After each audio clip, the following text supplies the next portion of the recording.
Sai Krishna missing case దర్యాప్తు speedup చేశారు పోలీసులు. మే 9న సాయి కృష్ణను ఎవరు తీసుకువెళ్లారు, ఎక్కడికి తీసుకువెళ్లారు, అసలు వచ్చిందెవరు? అటు కృష్ణలంక పిఎస్ లో, ఇటు స్వర్గపురి శ్మశాన వాటికలో కూడా ఆధారాల వేటలో పడ్డాయి పోలీసు బృందాలు.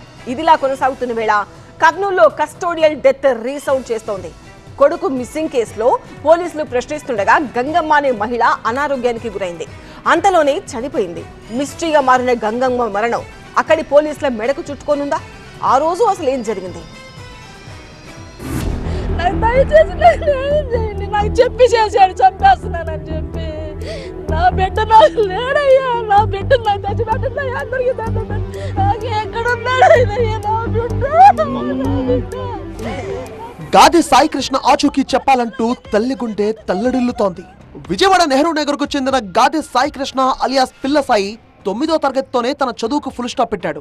కృష్ణలంక, మాచవరం, పటపట స్టేషన్లో సాయి కృష్ణపై గంజాయి, పోక్సో సహా వేరువేరు అభియోగాలపై కేసులు నమోదయ్యాయి. అయితే అందులో కొన్ని కొట్టేయగా మరికొన్ని విచారణ దశలో ఉన్నాయి. 2025 డిసెంబర్ 5వ తేదీన చిల్లకల్లు పిఎస్ లిమిట్స్ లో నవీన్ రెడ్డి హత్య కేసులో సాయి కృష్ణ A1 గా ఉన్నాడు. ఈ కేసులో ఈ ఏడాది మార్చి 12 వరకు జైల్లోనే ఉన్నాడు సాయి కృష్ణ. అయితే మే 9వ తేదీ నుంచి సాయి కృష్ణ కనిపించడం లేదని తల్లి ఆరోపించింది. నాకు చెప్పి చేశాడు, చంపేస్తున్నానని చెప్పి. నా బిడ్డ నాకు లేడయ్యా, నా బిడ్డ నాకు తెచ్చి పెట్టండి, అందరికీ నాకు ఎక్కడున్నాడయ్యా నా బిడ్డ. సంచలనంగా మారిన సాయి కృష్ణ అదృశ్యం కేసులో పోలీసుల దర్యాప్తు వేగంగా కొనసాగుతోంది. విజయవాడ, కృష్ణలంక, స్వర్గపురి పరిసరాల్లో సీసీ ఫుటేజ్ మొత్తం తిరిగేశారు. స్వర్గపురి సిబ్బంది నుంచి ఏసీపీ దైవప్రసాద్ వివరాలను సేకరించారు.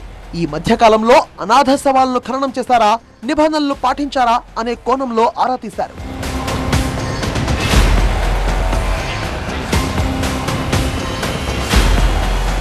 అయితే సాయి కృష్ణ మిస్సింగ్ వ్యవహారంపై విచారణాధికారిగా అపాయింట్ అయిన తూర్పుగోదావరి జిల్లా ఎస్పీ నరసింహకిషోర్ ఇప్పటికే విచారణ ప్రారంభించారు. విజయవాడ సిపిని కలిసి వివరాలు అడిగి తెలుసుకున్నారు. కృష్ణలంక స్టేషన్ కు వెళ్లి సిబ్బందిని ప్రశ్నించారు. స్టేషన్ లోపల బయట ఉన్న సీసీ కెమెరాల దృశ్యాలు, హార్డ్ డిస్క్, డివిఆర్, ఎన్విఆర్ పరికరాలను ఫోరెన్సిక్ సైబర్ విశ్లేషణ బృందం సీజ్ చేసింది. అయితే వాటిని ల్యాబ్ కు పంపించింది. కృష్ణలంక స్టేషన్ లో దర్యాప్తు బృందం 8 మందిని విచారించి వాంగ్మూలాలు తీసుకుంది. మార్కాపురం నుంచి సాయి కృష్ణను ఎప్పుడు తీసుకొచ్చారు, ఇందుకోసం ఎవరిని పంపించారు, తీసుకొచ్చాక ఎవరికి అప్పగించారు అని ప్రశ్నించారు. పెండింగ్ లో ఉన్న ఎన్బిడబ్ల్యూలను అమలు చేసేందుకు సిబ్బందిని పంపించినట్టుగా ఏడీసీపీ వివరించారని సమాచారం. ఇక సాయి కృష్ణను తీసుకొచ్చిన 4 ప్రశ్నించి వాళ్ల స్టేట్మెంట్స్ ను రికార్డ్ చేశారు.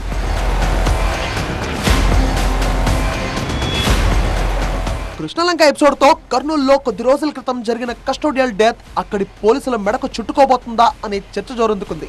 అసలేంటి కర్నూలు కస్టోడియల్ డెత్? కోతాళం మండలం బదినేహాలు గ్రామానికి చెందిన గంగమ్మ, చిన్నమల్లయ్య దంపతులకు 2 కుమారులు, ఓ కుమార్తె. కొన్నేళ్ల క్రితం చిన్నమల్లయ్య రోడ్డు ప్రమాదంలో చనిపోయాడు. ఆ క్రమంలోనే ఆదోని మండలం జి హోసళ్లికి చెందిన బంధువు దర్గప్పతో వివాహేతర సంబంధం ఏర్పడింది. దర్గప్ప తరచూ ఇంటికి రావడం పెద్ద కొడుకు వీరేష్ కి నచ్చక చాలాసార్లు గొడవపడ్డాడు. రిలేషన్ కి అడ్డుగా ఉన్నాడని కొడుకును చంపాలని డిసైడ్ అయిన గంగమ్మ 2024 నవంబర్లో దర్గప్పతో కలిసి కత్తితో పొడిచి వీరేష్ ను చంపేసింది. మృతదేహాన్ని దుప్పట్లో చుట్టేసి బైక్ పై తీసుకువెళ్లి ఊరి చివర శ్మశాన వాటికలో పాతిపెట్టారు. ఆ తర్వాత తన కొడుకు కనిపించడం లేదని కోతాళం పోలీస్ స్టేషన్ లో ఫిర్యాదు చేశారు. అయితే కేసు నమోదు చేసిన పోలీసులు మిస్సింగ్ కేసులో ఏమీ తేల్చలేకపోయారు.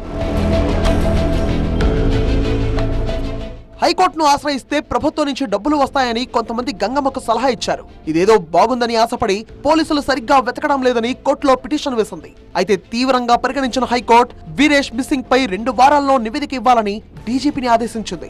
స్పందించిన డీజీపీ కేసు దర్యాప్తుపై సిట్ వేశారు. అధికారులు వేర్వేరు కోణాల్లో ఆరా తీశారు. అయితే వాళ్లకు ఎలాంటి క్లూస్ దొరకలేదు. ఇక లాభం లేదని గంగమ్మను పిలిచి విచారించారు. అయితే అప్పుడు బయటపడింది అమ్మ చేసిన కిరాతకం. వివాహేతర సంబంధానికి అడ్డుగా ఉన్నాడని దర్గప్పతో కలిసి చంపినట్టుగా గంగమ్మ అంగీకరించింది. పోలీసులు జి హోసళ్లికి వెళ్లి మృతదేహాన్ని వెలికి తీశారు. అస్థిపంజరం దగ్గర దొరికిన తాడు, టవల్, దుప్పటి చూసి కుటుంబ సభ్యులు వీరేష్వే అని గుర్తించారు. అస్థిపంజరం నుంచి నమూనాలను సేకరించి ఫోరెన్సిక్ ల్యాబ్ కు పంపించారు. గంగమ్మ దుర్మార్గం విని ఊరంతా నివ్వెరపోయింది. అయితే మ్యాటర్ బయటపడిన గంటల వ్యవధిలోనే గంగమ్మ అనారోగ్యానికి గురైంది. వెంటనే ఆదోనిలోని ఆసుపత్రిలో పోలీసులు అడ్మిట్ చేశారు. పరిస్థితి విషమంగా మారడంతో మెరుగైన వైద్యం కోసం కర్నూలులోని ఓ కార్పొరేట్ ఆసుపత్రికి తరలించారు. అక్కడ చికిత్స పొందుతూ గంగమ్మ చనిపోయింది. అయితే డెడ్ బాడీని ఆగ మేఘాల మీద బదినీ హాలుకు తీసుకువెళ్లి అంత్యక్రియలు జరిపించారు. అయితే ఇక్కడే తీవ్ర అనుమానాలు మొదలయ్యాయి.